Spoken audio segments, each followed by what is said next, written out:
We all come from the sea, but we are not all of the sea. Those of us who are, we, the children of the tides, must return to it again and again, until the day we don't come back, leaving only that which was touched along the way. My name is Brian Dale, and this is my home, a 1969 Hughes 38 named Farfalla.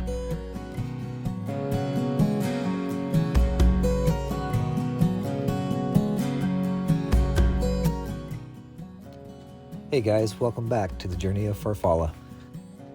In the last episode, we finally made it to New York City. But for the new viewers, here's a quick recap of where we started and the journey so far. Sail on or stay long, where you are is where you're home. Sail on.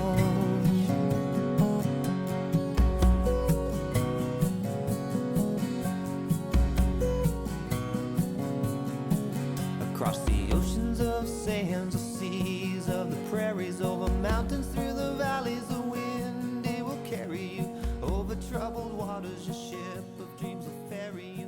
While I had only planned on one night in New York City, what was left of Hurricane Ian had me scouring the charts for a suitable place to hide out for a few days. After devastating the Florida coast, Ian had been downgraded to a Category 1 as it made its way north towards the Carolinas. So first thing the next morning, I headed out of New York Harbor towards Gravesend Bay in the shelter of Coney Island Creek, where I found good holding, flat water, slightly sketchy access to shore, but a grocery store where I could provision for what was going to be a longer stay than expected.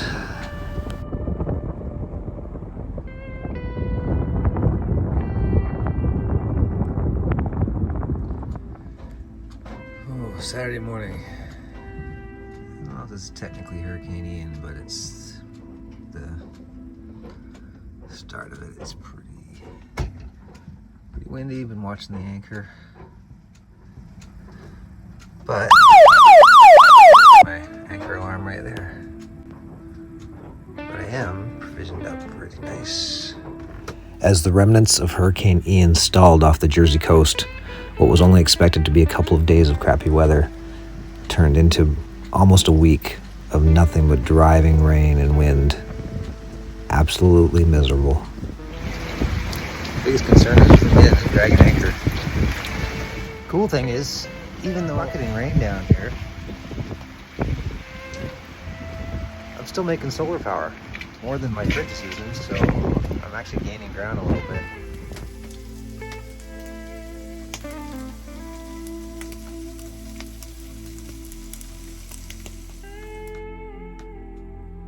It was Wednesday evening before the rain finally stopped, and the overnight forecast into Thursday morning was for clearing skies.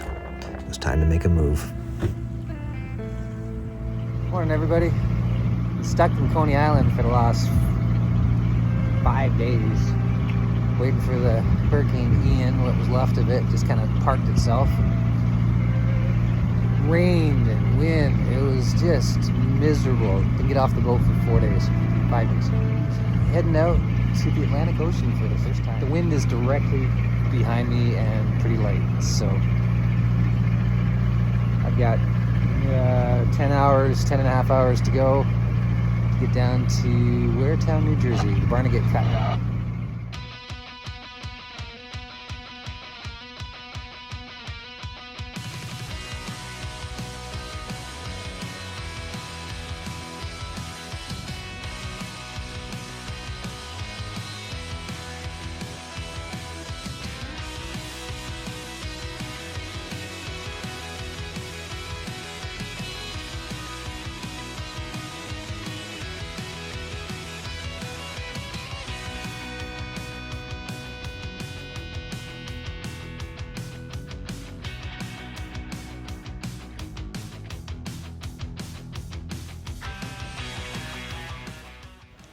The Barnaget Bay Inlet, halfway down the coast of New Jersey, is one of the most notoriously treacherous inlets in the entire eastern seaboard of the U.S.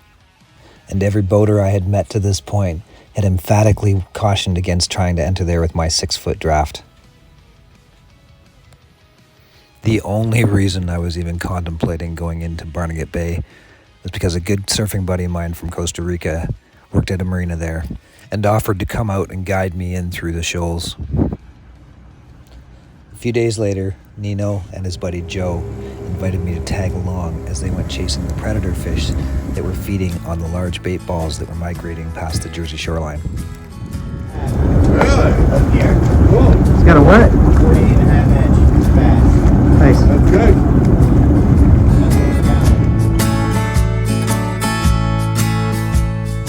Newborn day and that still warm glow.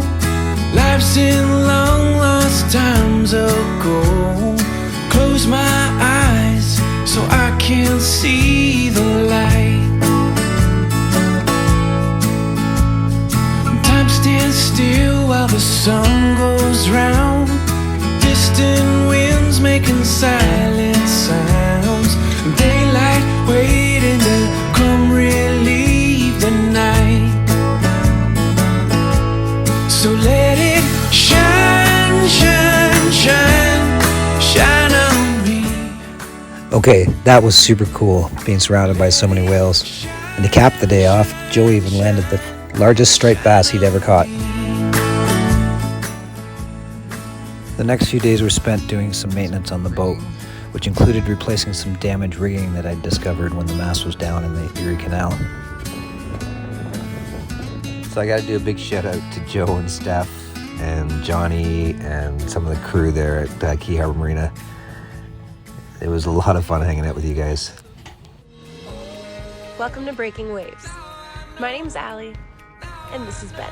4 years ago, we bought our Ben White, an old surfing buddy of mine, and his girlfriend Allie had been cruising around the west coast of Canada for the last few years. They have a pretty successful YouTube channel. They've been invited to the Annapolis Boat Show, and since I hadn't made it that far yet, I decided to rent a car, make it a road trip. Although the Breaking Waves crew had a pretty hectic schedule, I did get to hang out with them for about an hour. It was great catching up with Ben again, and it was great to finally meet Allie in person.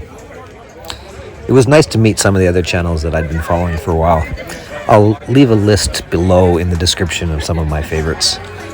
The rest of the day was spent wandering around, staring at all the things I can't afford, and running into some old friends.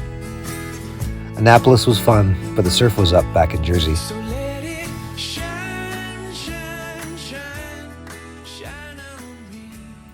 Okay, it's 7 a.m. Just got to Nino's. Thanks, Ben, for the surf wax. We're heading out to Island Beach State Park. It's pretty amazing how much the Jersey shoreline reminds me of the Outer Banks of the Carolinas.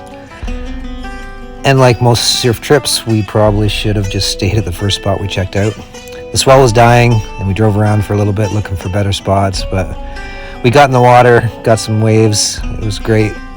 Thanks, Nino, for all the hospitality. And one of these days, you gotta get your butt out in the boat with me. After 10 days in Jersey, it was time to go. Good wind.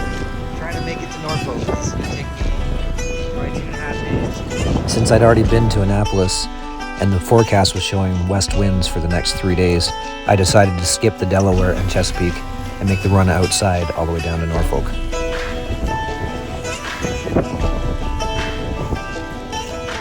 As the afternoon wore on, the wind increased and began backing towards the south, which was not what I wanted to see.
By sunset, the winds had increased to over 25 knots, and the waves were continuing to build the further I got pushed off course and offshore.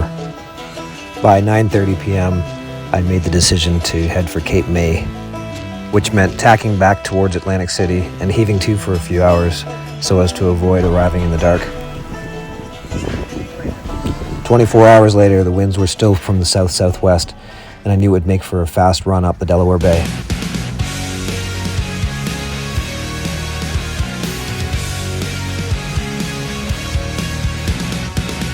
Took a trip down to the coast. You love me, I loved you most. Drove all night to get to Tallahassee, but you woke up to the sea. Took one look around and screamed. Turned around 'cause I forgot my sunscreen. I knew this was wrong from the beginning. Knew I should run away, but you had your hooks in me. Spicy, sweet, you're cool and then you're crazy.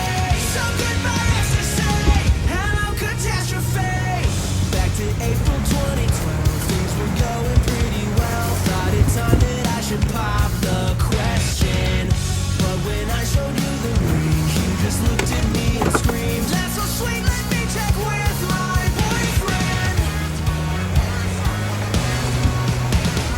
I knew this was wrong from the beginning. Knew I should run away, but you had your hooks in me. Spicy, sweet, you're cool and then you're crazy.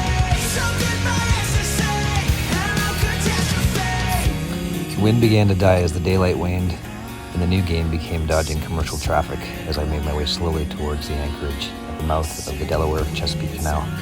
True.